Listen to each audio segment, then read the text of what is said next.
Hi friends, good morning. দেখো সকালে আমি তেতো খেতে বসে পড়েছিলাম, মা দিয়েছিল। মুখটা দেখো আমার কীরকম লাগছিল। তারপরেই দেখো ভাত রান্না করতে বসে করিয়ে দিয়েছিলাম, একপাশে সবজি আর একপাশে ভাত। তো মা আমাকে আঙ্গুরটা দিয়ে বললো তুই খেয়ে নে এটা, তো আমি খেয়ে নিয়েছিলাম। তারপরে বিকালবেলার দিকে আমি রওনা দিলাম একটু বাইরের দিকে ঘুরতে। আমাদের এখানে দেখো দুর্গাপুজোর প্যান্ডেল আরম্ভ হয়ে গেছে। তোমাদের ওখানে কার কার ওখানে প্যান্ডেল আরম্ভ হয়ে গেছে আমাকে কমেন্টসে বলো।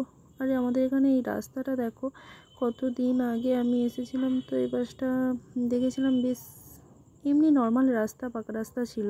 তো এখন দেখছি হাই রোড হয়ে গেছে। তো এত গাড়ি ঘোড়া যাবে বলে আমি সত্যিই বুঝতে পারিনি। তো এক পাশ দিয়ে আমি যাচ্ছিলাম আর মা ভিডিও করছিল দেখো। তো এই পাশে একটুখানি যাওয়ার পরে আমি আমাদের ঘোরার জায়গাটায় চলে আসলাম। তো দেখো এখানে একটু স্টোন চিপ, তো এখান দিয়েই রাস্তার সব কিছু কাজ হয়। তো এপাশে এসে দেখো আমার প্রচুর নাচতে ইচ্ছা করছিল উঠে, তো আমি একটু ঘুরেই নিলাম, নাচলাম না।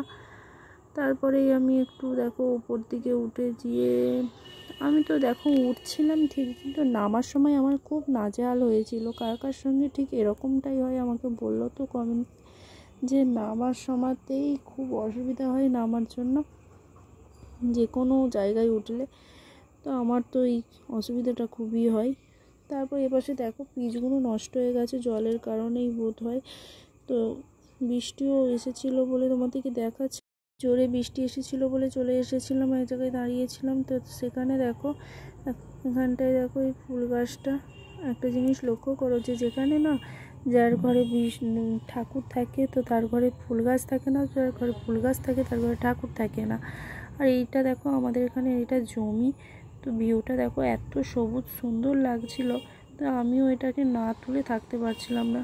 বাড়ি যাবার উদ্দেশ্যে রওনা দিলাম। Bye bye.